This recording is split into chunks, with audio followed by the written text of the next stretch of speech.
All right, listen, Judd's Hockey Show is great, and you can find a full recap of Game 1 with Judd inside the XL Energy Center on the Mackey and Judd podcast feed, Judd's Hockey Show. But when we really need deep dive hockey analysis, and we need someone to tell us what really happened between the blue lines, we bring on Patrick Reusse. What's your autopsy evaluation of Game 1, Pat? My autopsy evaluation is we have a great reluctance to say Fleury was bad. He didn't lose the game because you didn't score any goals, but Fleury was not good. Why are we so afraid to say that? Because they went and traded him, and we like his nickname, and he's got a history. He wasn't good. He wasn't good. O'Reilly's rebound, where the hell was he? The guy had 12 feet of net to shoot. He slides, and he can't come back. He's too old. He can't move. He's 37. He can't move. But the reluctance of people to put any blame on him is, because you don't score any goals. But the difference, there's a lot of differences, but the kid at the other end was great. By the way, I saw a post-game interview with him, Ville Husso. Yep. He's more boring than your average Finn. That's hard to believe. Koivu? He makes Mikko Koivu look like a quipster. Oh. There's no, they're the worst, man. Finnish players are the worst. Backstrom was kind of you could really work hard and get a quote out of him, but he wasn't really a Finn. He was just happened to move over there. He's a Swede by background, right? Or something. So anyway, but my theory was we quit. We gave up. Everson didn't even pull the goalie. What happened to her? Pull the goalie three goals down with 15 minutes to go. Let's go. Come on. Let's I think that instead of pulling the goalie, they opted to try and send a message for Game 2 by having the team captain try and break someone's leg in half with his stick. That's great. Yeah, great strategy. That's true. You know what? One of my big takeaways from that is that's as good as you're going to do with the officials. Right? Oh God, yeah. 6 power plays apiece. They helped you. They helped you more than they helped the Blues, and you still got beat 4-0. Yeah, that's it. I don't know if Tony the Pony and West saw some flaws in the officiating that disfavored the home team, but I certainly didn't see them. I thought they got the best of the officiating and still got beat 4-0. What did we say last night? I didn't hear it because I was at the game. Did we try and dress it up? I had the option of watching St. Louis TV, and I watched that most of the night. And then I watched some of the ESPN. I watched very little of the home team because I can't stand to listen to the nonsense.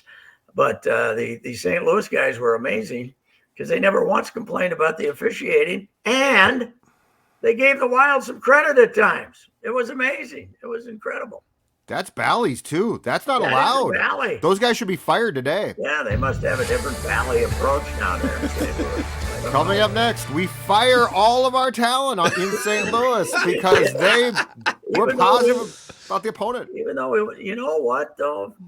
It is impressive when you look at that Blues team that they got the top 3 lines. Everybody's got 20. Yep, right? 20 more. Yeah, yes. That's pretty amazing. They got talent. It doesn't happen too often. They're not big names. Who's Butch Davis? Who the hell's he? Is it Butch Davis? Pavel Buchnevich? No. Is it Butch Davis? There's no Pavel. There's no. I thought they had a guy named Butch Davis. No, that's Pavel that's Buchnevich. Another Russian. That's another God-fearing Russian. That's a former Ranger who they got.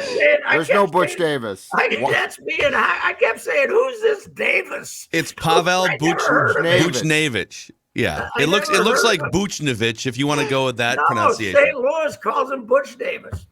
I thought it was. We can't prove you wrong. So I thought it was some kid from Colgate or something. It's another Ruski. No, he's Butch Davis. That's another problem they have. They got more Ruskies than we do. They must have 5 of them, don't they? That damn Butch Davis is a killer in the playoffs, man. That guy. That's right. I thought he was. I looked at the roster because I kept saying I never heard of Butch Davis. Who the hell is this guy? Didn't he used to coach Miami or somebody? Yeah. Can we get Pat just a Blues roster, and just let's see. Of the 25 guys. I looked the other day. I did look a couple of days ago. I didn't see that name, but I recognized like 3 of them. I knew 3 or 4 of them. It's amazing how much I know about hockey when I don't know who any of the players are. It's pretty good. That Bob Bertuzzo, his father in the 1990s, Todd. 4 Russians, Reusse. 4 Russians. We You're only right. got- Too we many only got Russians. one. Oh, we got 2, right? Kulikov, is he a Russian? Yes, Dmitry Kulikov is. So 4-2. I got a hard time rooting for Russians right now too. I'm sorry. I know it's not their fault, but But you blame Tarasenko for the international I unrest. can't root for him. I can't cheer for him. I'm sorry. Unless they come out and say, I would like somebody to assassinate Putin, then I could get on their side. But Judd, get in the mom and press dad. scrum and ask Tarasenko specifically that question. They better have mom and dad out of the country before they do that. You would rather root for a guy named Butch Davis than Butch Pavel Davis. Buchnevich. That's he was my favorite player last night because I thought the guy was really good, and then it turns out he's another damn Russian. Yeah, it's tough. It's tough. How's that spelled? I wondered why. I've been thinking. I wondered why they always used his first name. So it's Pavel. Huh? It's Pavel, Pavel, and then Buchnevich is Buchnevich.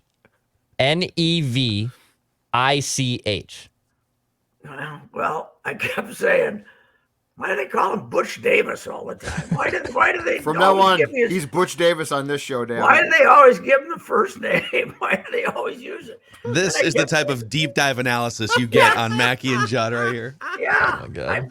All I know is whoever he was a good player. Right? Yeah. That's all you got to know. You don't really have to know his name. He was a good player. He was. Hey, I got a question for you guys, all right? Jordan Greenway. What would you say you do here?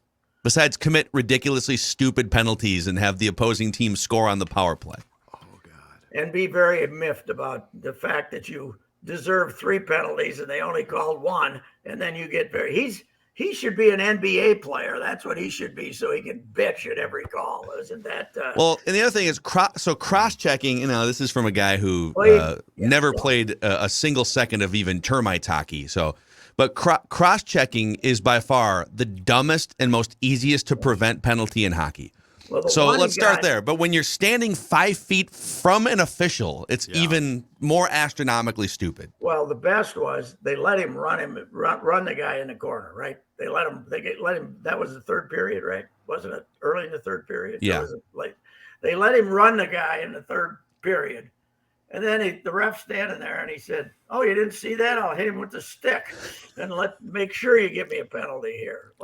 Yeah, he's not a bright fella. What do we think about him? Do we like him as a player or not?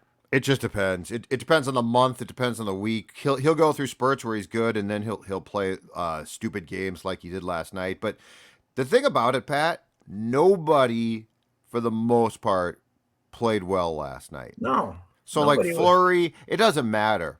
They played like absolute garbage. The Blues came in and did exactly what you knew. Did they do anything special with Kaprizov? Because it didn't look like he had the puck a whole bunch. And did they do anything special? They take away more time and space, but that's the playoffs. Like, you got to know that's coming. They rough you up more. But, I mean, it's not goon hockey. They're just more physical. It's how the playoffs work. But this is no surprise now. And the way that the Blues played is how the Blues are going to play the entire series. They didn't do anything special. Yeah, I thought the first period that the Wild, they pretty much had the best of it for a while. I mean, the Blues were unorganized at first, I thought, running around some. Plus, they fell down haphazardly a lot. Was the ice bad or something? Butch couldn't stand up. Butch Davis couldn't stand up. I thought the ice was terrible. One reason I like Butch is he never fell down, I don't think. Butch's cowboy boots didn't work. His spurs wouldn't dig into the ice like they were supposed to, damn it. Well, I was on with Bernie yesterday down in St. Louis, and he was kind of optimistic. I said, "Who you gonna like?" I said, "I think I like the Wild. I don't think all this history against this team means much, but could have been wrong. Could have been wrong. Maybe they are just what are they 10-0-1 in the last 3 years or something? Yes, a lot of the players have changed, obviously. 13-1-1 in the past 15 games. Against the Wild. Mm-hmm. 4-0 now this season. Wow. Yeah, it's not good. So here's going to be the official tip-off, or is what the coach thought of Fleury when he starts Talbot Wednesday. What are we going to say about what the coach thought of Fleury's performance? What are we going to say, or Yeah, I Valley mean, Sports is that going North? to? There is official confirmation that if he thought Fleury played well, he'd be playing him Wednesday, right? Yeah. Well, can't he get away with? Well, we've been alternating these guys for a month and a half anyway. He can, but he'll be lying. Okay, it'll be a lie. Has Fleury played back-to-back games?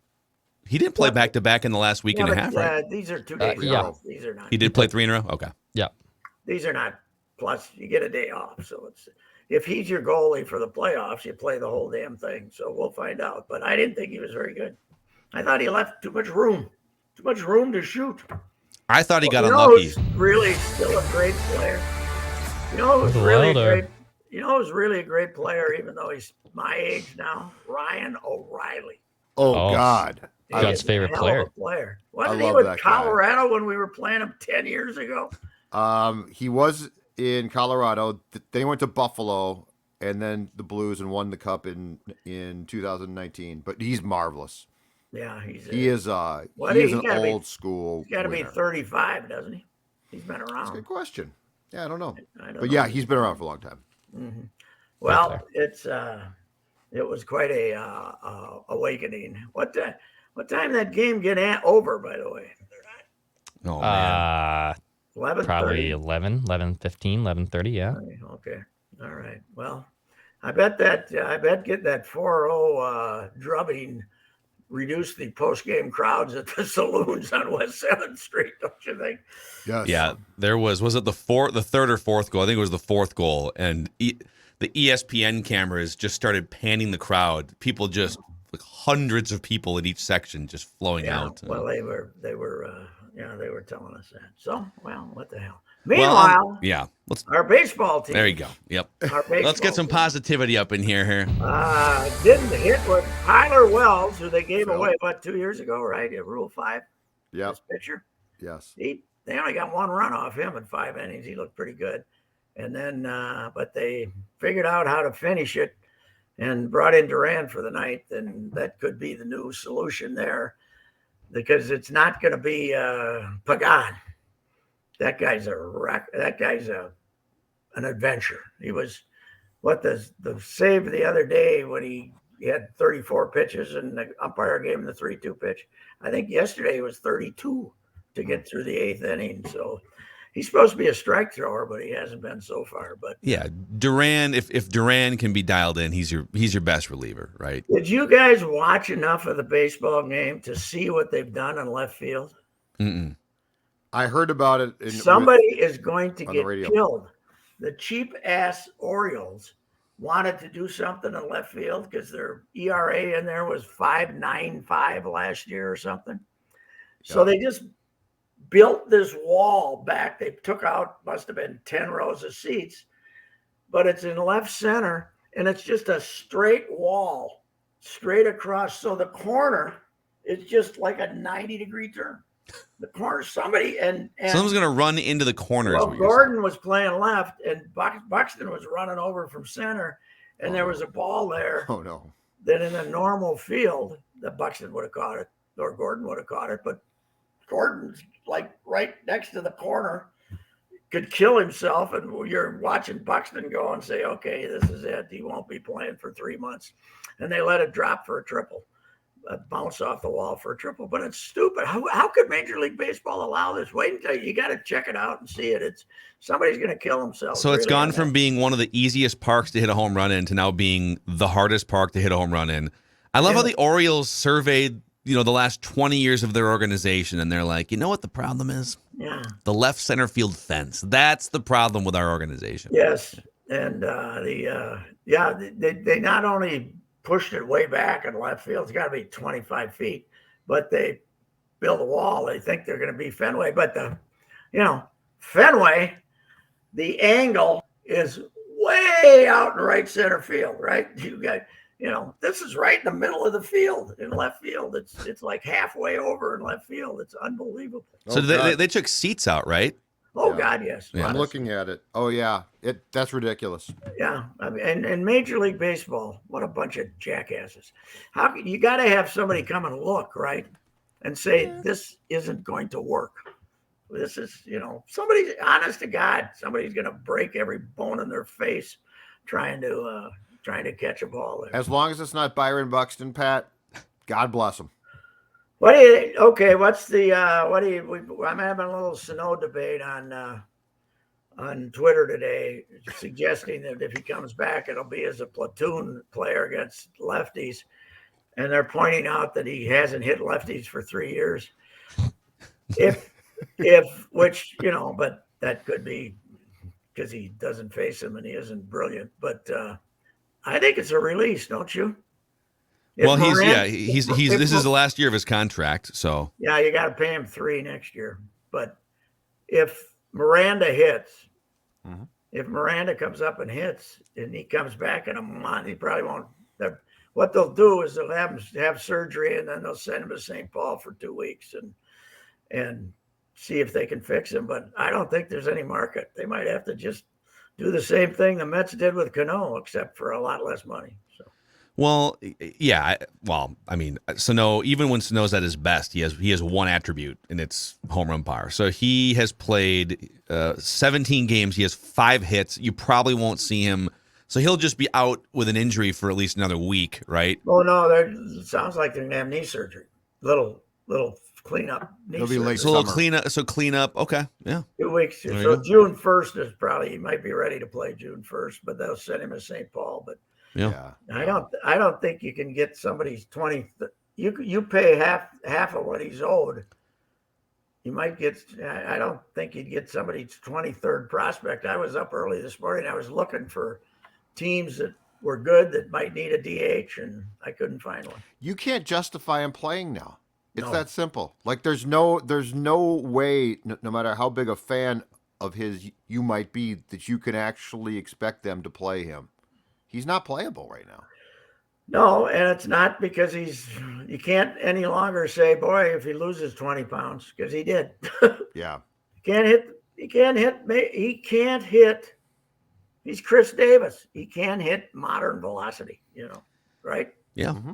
I mean, he can't hit what they're throwing on him. He is a poor man's Adam Dunn, is what he is. You know what? Adam Dunn played 158 games every year, too, at least. You know what, though? If Baltimore had been smart enough to build that wall 12 years ago, they would have never given Chris Davis all that money. No. all those little pop fly home runs that he could hit the left center would have been out. So that would have saved them a whole lot of money. Dumbest organization in sports, though, the Baltimore Orioles. Oh, my gosh. Angelo, all the pitchers they screwed up. In sports? Family, just jerks.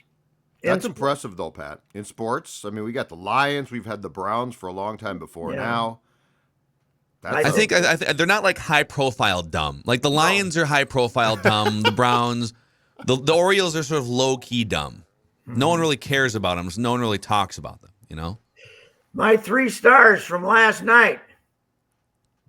I don't know who number 3 is.